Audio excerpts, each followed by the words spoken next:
지난주에 우리는 고라 일당이 모세와 아론이 맡고 있는 그 직분에 대해서 탐하고 반역을 일삼다가 결국은 죽은 사건을 보았습니다. 오늘 말씀은 그 말씀의 후속 조치로 하나님의 명령에 따라서 각 지파의 대표자들 한 사람씩 그들이 가지고 있는 지팡이를 가져오라고 했습니다.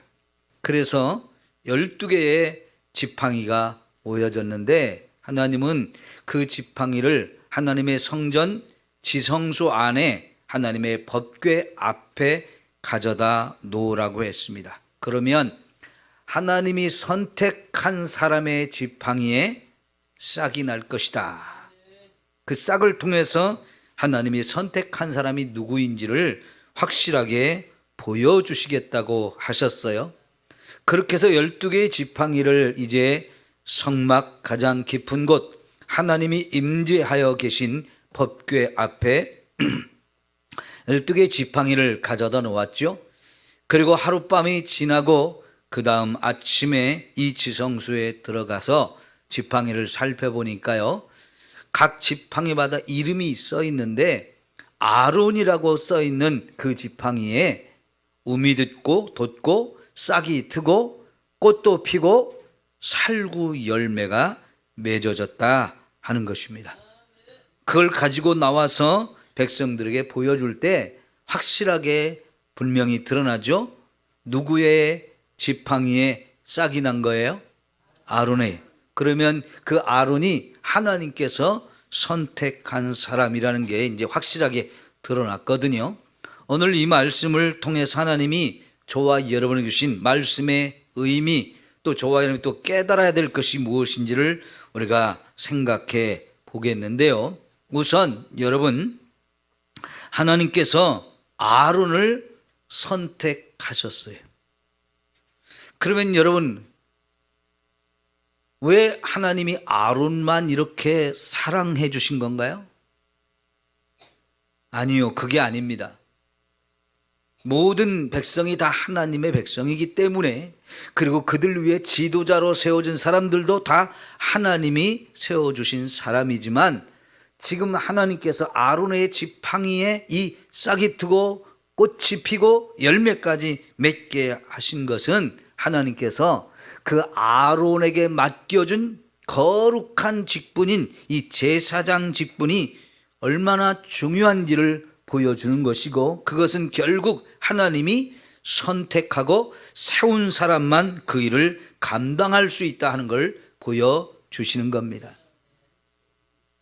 이 앞전에 지난주에 우리가 보았던 말씀에는 고라와 또 루벤 자손의 몇 명, 그리고 250명의 이스라엘의 지도자가 되는 사람들이 함께 당을 이루어서 모세와 아론, 너희들만 그거 하는 거 안 된다, 우리도 그걸 얼마든지 할 수 있다고 하면서 자기들도 하겠다라고 나섰던 것이거든요.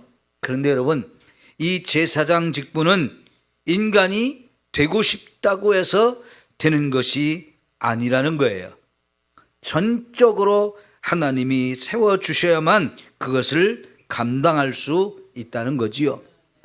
누가 욕심을 내고 취하려고 해서 그걸 취했다고 합시다. 그래서 제사장이 되었다고 그 사람이 드리는 제사가 하나님이 받는 제사가 될까요? 여러분, 사울 왕이지만 제사를 드릴 수 없는 사람이에요. 그 제사는 누구만 할 수 있어요? 제사장이 할 수 있는 겁니다. 그런데 자기가 직접 그 제사를 주관해서 하나님께 드리려고 했는데, 그날 하나님이 그걸 보고 이제 사울을 왕으로 세운 것을 하나님이 후회하시고 이제 그 왕권을 다른 사람에게 넘기겠다라고 말씀하셨어요. 그러니까 왕이라도 함부로 그 제사를 스스로가 집전할 자격이 없다는 것이고, 그런 제사 하나님이 안 받으신다는 겁니다. 한참 지나서 우시야 왕이 있었습니다. 사실 이 우시야 왕 대단한 개혁 조치를 통해서 이스라엘 가운데 많은 죄악을 몰아내고 하나님 앞에 믿음으로 백성들을 세우는 일에 정말 열심을 냈던 사람인데, 그러던 가운데 이 사람도 교만해져서 자기가 직접 제사를 드리려고 했지만 하나님이 그 자리에서 그를 벌하셔서 그 몸에 문둥병이 들게 하고요, 바로 성전에서 쫓겨났습니다. 사실 문둥병이 들었기에 망정이지, 여러분, 하나님이 죽일 수 있는 거였거든요. 근데 죽이지 않고 살려주기는 했지만 문둥병이 들어서 그 문둥병이 든 사람 결국 하나님의 성전과 그 백성들 가운데 있을 수 없어서 쫓겨났고요, 왕의 자리에 있을 수가 없어서 아들이 대신 그 왕권을 왕의 역할을 감당하게 하셨습니다. 여러분, 이 제사장이라고 하는 것은 이스라엘이라는 이 나라의 종교의 가장 중요한 직분이에요. 제사장은 하나님과 사람 사이에 있는 중보자입니다. 한편으로는 죄인 된 인간을 대신해서 하나님께 나가는 자예요. 우리가 하나님께 나간다고 하는 것은 사실은 죄인이기 때문에 거룩한 하나님 앞에 나가는 것 불가능합니다. 그래서 제사장이 우리를 대신해서 하나님 앞에 가는데, 역시 그도 우리 가운데서 선택된 죄인 중에 한 사람이기 때문에 하나님 앞에 갈 자격이 없어요. 그가 그냥 하나님 앞에 가면 죽을 수밖에 없는 인생인데, 하나님께서는 내가 너를 제사장으로 세워 이 백성을 대신해서 하나님 앞에 나와 설 수 있게 허락했다 해서 그가 백성들을 대신해서 하나님께 나갈 수 있게 된 거고요. 또 하나님께서 우리에게 주시는 축복과 은혜와 사랑, 이 모든 것들을 하나님으로부터 받아 가지고 와서 백성들에게 선포함으로 백성들에게 그 은혜가 임하게 하는 이 너무나 중요한 역할, 이게 제사장이 할 수 있는 역할이거든요. 이것을 여러분 누가 탁월한 능력이 있다고, 대단한 집안의 사람이라고, 잘났다고 해서 그가 될 수 있는 것이 아니라는 거지요. 여러분, 특별히 이 대제사장, 제사장 가운데서도 대제사장 아론이 처음으로 대제사장으로 세워졌는데, 이 대제사장이 지성소에 1년에 딱 한 번만 들어갈 수 있거든요. 온 백성의 죄를 용서받는 7월 10일 그날에 온 백성의 죄를 사할 짐승을 잡아 제물로 드리고 거기서 받은 피를 들고 이 지성소에 1년에 딱 한 번 들어갈 수 있는데, 그거는 대제사장만이 할 수 있는 겁니다. 그런데 여러분, 내가 제사장이 되고 싶다고 해서 그 사람이 이 지성소에 들어갈 수 있을까요? 하나님이 허락하지 않습니다. 그렇게 하려고 하면 결국 죽음을 당할 수밖에 없는 겁니다. 그러니까 여러분, 이 제사장, 특별히 대제사장이라고 하는 이런 직분들은요, 신약으로 말하면 십자가를 짊어지는 너무나 막중한 사명인 거예요. 십자가를 지고 가는 길, 그게 예수님께서 저와 여러분에게 보여주신 엄청난 은혜와 사랑이 담겨 있는 건데, 구약에는 대제사장과 그의 자손들, 그의 가족들인 제사장들만이 그 일을 감당할 수 있었던 거지요. 이렇게 막중한 사명을 누가 함부로 취하고 욕심을 부릴 수 있는 게 아니라는 것이지요.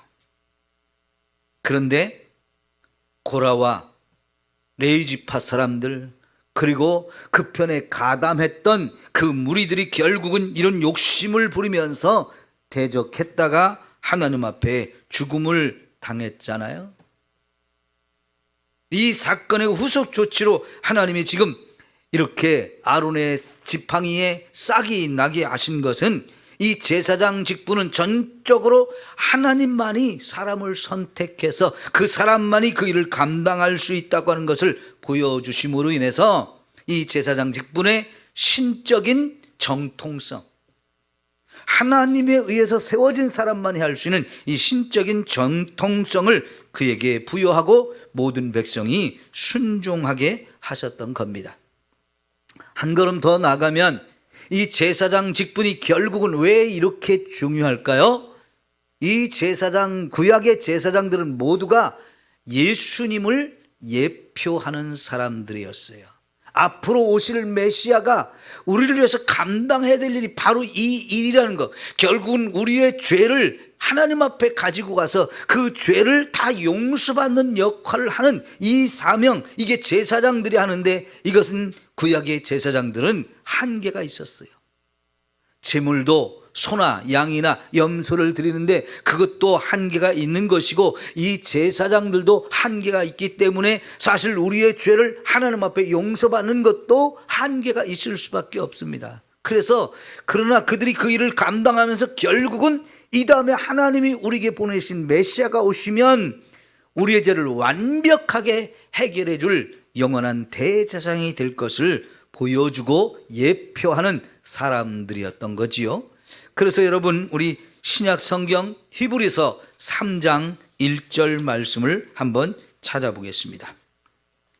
신약 성경 저 뒤쪽에 히브리서 3장 1절입니다. 354쪽. 신약 성경 354쪽입니다. 1절을 한번 다 같이 보겠습니다. 시작. 그러므로 함께 하늘의 부르심을 받은 거룩한 형제들아, 우리가 믿는 도리의 사도이시며 대제사장이신 예수를 깊이 생각하라. 여러분, 신약 성경에서 이제 분명하게 우리에게 가르치는데, 예수님이 누구냐? 저와 여러분의 믿는 도리, 이 신앙 복음의 사도이시면서 영원한 대제사장이신 예수. 예수님이 바로 대제사장이시다. 그분을 우리가 깊이 생각하라고 말씀하고 있죠. 자, 여러분이 한 장 더 넘기면 5장이 나오는데요. 5장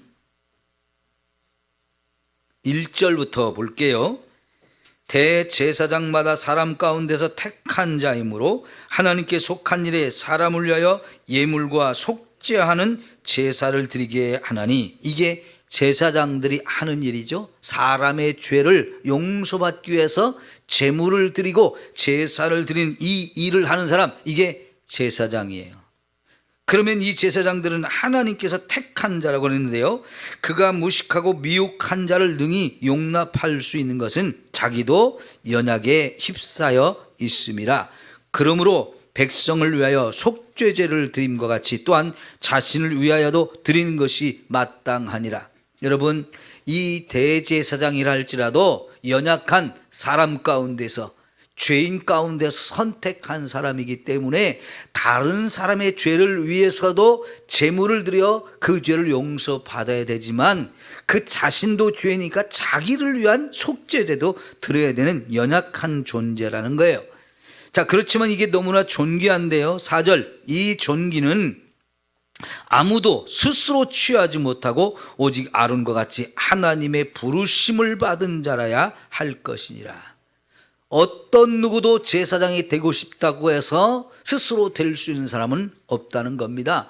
오직 하나님께서 아론과 같이 선택하고 부르심 받은 자만 그 일을 할 수 있는데, 또한 이와 같이 그리스도께서 대제사장 되심도 스스로 영광을 취하심이 아니요 오직 말씀하시니가 그에게 이르시되 너는 내 아들이라 내가 오늘 너를 낳았다 하셨고, 또한 이와 같이 다른 데서 말씀하시되 내가 영원히 멜기세덱의 반차를 따르는 제사장이라 하셨으니. 보십시오. 예수님도 하나님에 의해서 선택돼 가지고 하나님의 아들로서 이 제사장 직분을 감당하게 하셨다는 거지요. 그러니까 여러분, 구약의 이 제사장 제도를 하나님이 세우시고 그걸 아무도 함부로 넘보지 못하게 하시면서 이렇게 아론이라는 사람의 지팡이에 싹이 나게 하고 꽃이 피고 열매를 맺게 하신 것은, 이 제사장 직분이 저와 여러분의 죄를 하나님 앞에 가지고 와서 용서받는 일에 가장 필요한 그런 거룩한 직분인데, 이거 아무나 취할 수 없다는 거죠. 그리고 그 제사장 직분이 결국은 우리의 메시아 되고 구원자가 되신 예수님이 오셔서 하실 사역을 미리 보여주는 것인데, 진짜 예수님이 이 땅에 오셨어요. 그분이 정말 하나님의 아들로 우리의 죄를 다 짊어지고 십자가에서 저와 여러분을 대신해서 죽으심으로 인해서 이 제사장 사역을 감당하려고 오셨다 하는 거지요. 그래서 예수님이 대제사장 되심을 우리에게 가르쳐 주기 위해서 하나님이 이렇게 아론을 세우시고 그의 지팡이를 선택하신 것을 우리는 볼 수 있는 겁니다. 여러분, 이런 구원의 역사, 특별히 저와 여러분의 죄와 죽음의 문제를 해결해 줄 수 있는 분이 바로 하나님이 약속한 메시아인데, 이 세상 누가 이 일을 감당할 수 있을까요? 내가 스스로 메시아라고 그렇게 주장하는 이단들의 괴수들이 그런 일을 할 수 있나요? 박태선이나 문선명이나 이만이나 이런 사람들이 이런 일을 할 수 있나요? 오직 그것은 하나님의 아들 되신 예수님이 십자가에서 죽으신 그 사건을 통해서만 이루어질 수 있는 사건입니다. 그리고 그 예수님은 그렇게 대제사장으로 오셨을 뿐만 아니라 자기 자신이 제물이 되어서 십자가에서 죽으셨고, 그것이 바로 하나님께 저와 여러분을 모든 죄를 짊어지고 죽은 속죄의 제물이었고요. 그렇게 드려진 속죄의 제사, 그게 바로 십자가를 통해서 저와 여러분이 하나님 앞에 갈 수 있는 길을 활짝 열어주신 사건이 되어지는 거지요. 이거는 하나님의 아들만이 할 수 있는 유일한 사건이었던 겁니다. 세상에 누가 능력이 있다고 이런 일을 할 수 있나요? 저와 여러분의 죄와 죽음의 문제를 해결할 수 있다면 그 사람이 분명히 메시아가 되겠지만, 사람은 할 수가 없는 일이잖아요. 하나님의 아들 되신 예수님만이 할 수 있는 일이기 때문에 하나님은 이렇게 구약 시대부터 제사장 직분을 중요하게 여기고 이것을 오직 하나님이 세워준 사람만이 할 수 있다라고 말씀을 하신 거예요. 두 번째, 우리가 이 말씀을 통해서 생각해 보고자 하는 것은 지팡이에 관한 겁니다. 여러분, 지팡이를 왜 사람들이 들고 다닐까요? 첫째는요, 이 지팡이가 그 사람의 신분이나 권위를 상징합니다. 그래서 여러분, 옛날의 왕이나 장군들 손에 짧지만 짧은 지팡이를 들고 다녀요. 근데 그 지팡이인데요, 그게 뭘 상징합니까? 그게 바로 왕이라고 하는 것을 상징하는 것이고, 한 나라의 군인들 중에서도 장군이 되어지는 사람들한테 들려주는 지팡이, 그 사람의 신분, 그 사람의 권위를 상징하는 것입니다. 그래서 여러분, 하나님께서 모세와 아론을 애굽에 보내서 이스라엘 백성들을 구원해내는 그 일을 감당할 때 모세에게 특별히 이 지팡이를 가지고 놀라운 능력을 행할 수 있게 해주셨죠. 처음에 하나님이 허락하신 건 뭡니까? 지팡이 던져봐라. 지팡이를 던지니까 지팡이가 어떻게 됐어요? 뱀이 됐어요. 그거를 애굽의 왕 앞에 가서 던지니까요, 진짜 뱀이 됐는데 뱀이 막 머리를 들고 사람들한테 달려들려고 하니까 애굽의 요술사들도 자기들이 지팡이를 던지니까 그게 진짜 그들도 뱀이 되게 했는데요, 아론의 지팡이가 그 요술사들의 지팡이를 다 삼켜버렸어요. 여러분뿐만 아니라 하나님은 그 아론과 모세가 들고 있는 이 지팡이를 가지고 10가지 재앙을 내리는데 매번 대부분이 이 지팡이들을 사용해 가지고 그런 재앙이 그 땅에 임하게 했어요. 홍해바다를 가를 때도 하나님께서는 모세의 손에 들고 있는 이 지팡이를 가지고 홍해바다를 가리키라 했어요. 친 게 아니에요. 가리키기만 해도 지팡이가 가리키는 그쪽의 바다가 쫙 갈라지게 하셨죠. 광야에 들어가서 마실 물이 없을 때도 하나님께서는 모세가 들고 오는 그 지팡이로 반석을 치라 했어요. 그래서 반석이 쫙 갈라지면서 거기서 어마어마한 물이 쏟아져 나오면서 그 많은 백성과 짐승들이 같이 먹을 수 있게 하셨잖아요. 여러분, 그러면 이때 이들이 가지고 있는 지팡이는 바로 권능의 상징입니다. 그래서 하나님은 모세에게 이 지팡이를 가지고 손에 들고 가라고 말씀을 하셨던 거지요. 두 번째, 이 지팡이를 가장 많이 쓰는 사람들이 또 누구냐면 목자들입니다. 목자들. 양떼와 소떼를 기르는데 거기서 돌보는 목자들, 특별히 유대인들은 조상 때부터 아브라함 때부터 대대로 이 목축업을 하는 유목민들이었어요. 그래서 대부분의 이 유대인들은 지팡이를 다 가지고 있습니다. 이들은 이 지팡이를 어디에 쓰나요? 양을 인도하는 데 쓰거나, 그 양이 잘못된 길로 가면 툭툭 쳐서 바른 길로 가게 하거나, 그 양들이 어디 낭떠러지나 이런 위험한 곳에 빠져 있으면 지팡이에 이렇게 구부러진 데를 통해서 양의 다리나 목을 걸어서 끌어올려 가지고 그들을 위급한 상황에서 구해주는 이런 용도로도 사용하고요. 때로는 이 양이나 짐승들을 잡아먹으려고 오는 사나운 맹수와 맞서 싸울 때 무기로 사용하는 것이 이 지팡이거든요. 또 저와 여러분이 지팡이를 사용한다면 언제 지팡이를 사용합니까? 우리가 나이가 많이 먹어서 걷는 게 힘이 들고 허리나 무릎이 약해지면 지팡이를 또 손에 들게 되지요. 의지하고자 하는 거예요. 그런데 이제 이렇게 사용하는 지팡이, 여러분, 그 지팡이는 뭘로 만듭니까? 대부분 죽은 나무로 만들지요. 지금이야 뭐 무슨 쇠붙이나 여러 가지로도 만들긴 하지만은 그 옛날에는 다 나무로 만드는데 죽은 나무로 만드는 거잖아요. 여러분, 아무리 왕이 손에 들고 폼을 잡아도 죽은 나무에 불과한 거고요. 목자들이 들고 있는 것도 역시 죽은 나무이고요. 저와 여러분이 힘이 빠져서 이제 제대로 걷는 것이 힘들 때 우리가 의지하는 데 필요한 이 지팡이, 결국은 죽은 나무입니다. 이거는 저와 여러분이 그만큼 연약한 존재라고 하는 것을 드러내는 거예요.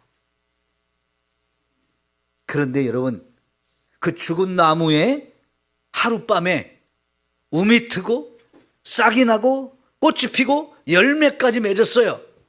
이걸 누가 하셨습니까? 하나님이 하신 거잖아요. 그러면 여러분, 하나님은 왜 이런 일을 우리에게 보여주시는 걸까요? 죽을 수밖에 없는 인생, 살았으나 죽은 것 같은 우리 인생, 그래서 영원히 지옥에 멸망받을 수밖에 없는 인생을 살려서 천국에서 영원히 살게 해주실 분이 하나님이신 거예요. 그 일을 이루려고 이 땅에 오신 분이 예수님이었고요. 예수님의 십자가에 죽으신 것은 우리를 죽게 하는 그 죄 문제를 해결하고 진짜 죽을 수밖에 없는 우리 이 죽음의 문제까지 해결하기 위해서 예수님이 십자가에서 죽으시고 다시 부활하신 이 사건, 이거를 저와 여러분에게 보여주는 것이 오늘 말씀인 거지요. 여러분, 오늘 우리가 특별히 성찬식을 함께 참여했잖아요. 이 성찬식은 우리가 떡과 포도주를 먹고 마신 것이지만 이게 단순히 떡과 포도주가 아니지요.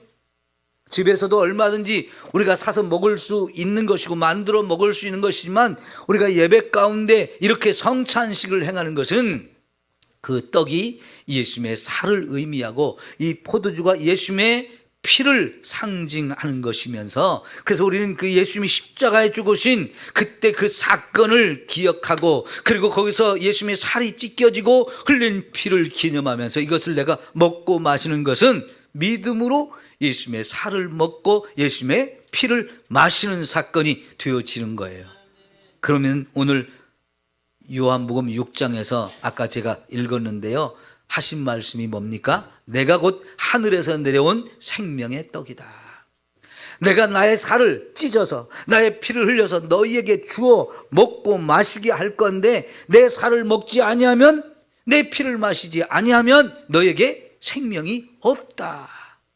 여러분, 이렇게 영원한 생명을 저와 여러분에게 주시려고 예수님이 오셔서 우리의 죄를 다 짊어지고 가셔서 십자가에서 죽으셨어요.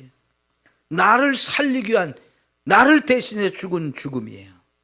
그렇게 예수님이 흘리신 살과 피를 우리가 먹고 마심으로 영원한 생명을 얻는 건데, 그래서 나는 부활이요 생명이니 나로 말미암지 않고는 아버지께로 올 자 없다. 나는 부활이요 생명이니 나를 믿는 자는 죽어도 살겠고 나를 믿는 자는 영원히 죽지 아니한다. 이런 말씀을 주실 수 있는 분이 예수님이에요. 예수님이 이 말씀을 언제 하셨습니까? 죽은 나사로를 다시 살리실 때 하신 말씀이에요. 실제로 예수님은 나사로가 죽기를 기다렸어요. 그래서 정말 죽었고 집에서 그 누이 동생들이 예수님이 오셔서 살려줄 것을 기대하고 기다렸는데 예수님이 일부러 가지 않아서 죽었고, 그래서 진짜 이제 장례까지 치렀습니다. 그리고 나흘이 돼서 이미 시체가 썩어가고 있는 상황이었는데 그때나 돼서야 예수님이 무덤에 찾아가셨고 무덤을 열라고 말씀하시며 무덤을 향해서, 죽어있는 나사로를 향해서, 시신을 향해서 예수님이 명령했죠. 나사로야 나오라. 이 말씀을 들은 나사로가, 죽어있는 시체가 벌떡 일어났고요, 시신을 다 천으로 둘둘 감았는데 그런 상태로 무덤에서 스스로 걸어 나왔어요. 여러분, 그렇게 죽은 자를 살리는 예수님이 오늘 저와 여러분도 죽은 자를 살리실 줄 믿습니다.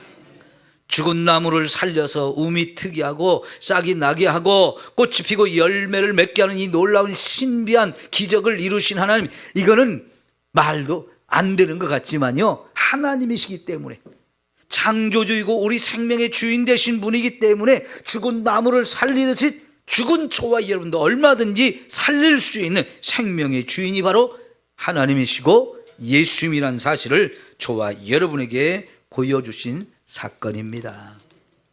그러므로 예수님이 저와 여러분을 구원하는 메시아가 분명하시지요.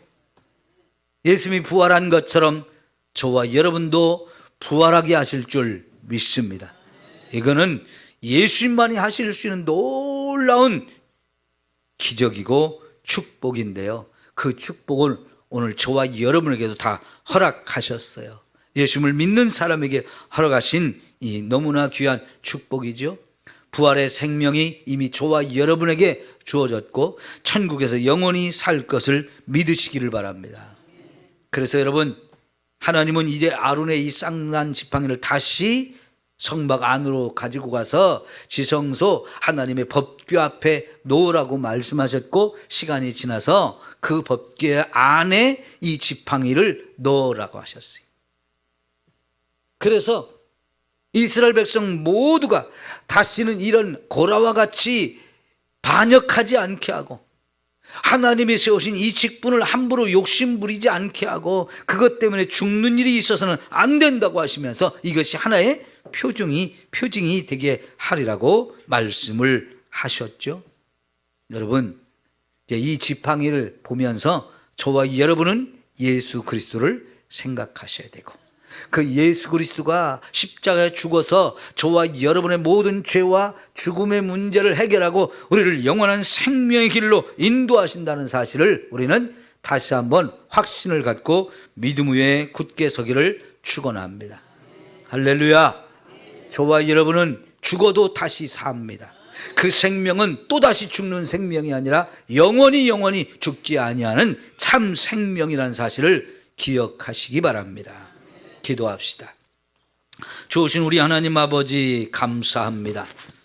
오늘 이렇게 아론의 지팡이에 싹이 나게 하시고 꽃이 피고 열매가 맺게 하신 일, 아론이 하나님의 특별한 존재가 되어서가 아니라 그에게 맡겨진 이 거룩한 제사장 직분이 너무나 중요했기 때문에 이렇게 아론을 세워주신 줄 믿습니다. 아론이 감당했던 그 제사장 직분은 바로 예수님이 이 땅에 오셔서 감당하실 너무나 귀한 직분이요, 그걸 통해서만 우리의 죄가 용서받고 우리의 죽음에서 영원한 생명으로 바꿔주시는 은혜가 임하는 줄 믿습니다. 오늘 다시 한번 우리가 예수님을 내 마음에 모시고 예수님의 십자가의 은혜가 우리 심령에 가득 채워질 수 있도록 축복해 주시옵소서. 예수님의 이름으로 기도하옵나이다. 아멘. 찬송가 339장을 부르겠습니다.